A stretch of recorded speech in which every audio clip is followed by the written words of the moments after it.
บางทีความสุขอาจจะบ่แม่นความหรูหรา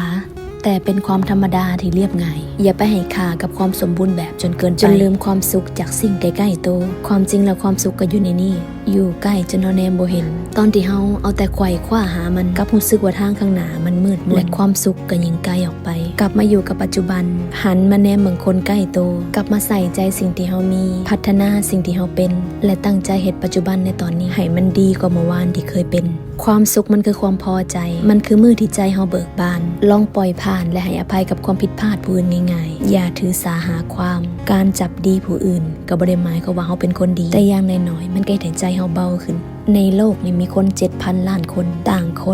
ความคิดและพวกเฮาทุกคนก็จำเป็นต้องอยู่ร่วมกันหากเฮาบ่ยืดหยุ่นบ่กลับมาปรับที่โตวเฮาจะถือไปให้หนักอีกดนปานใดจึงจะปล่อยวาง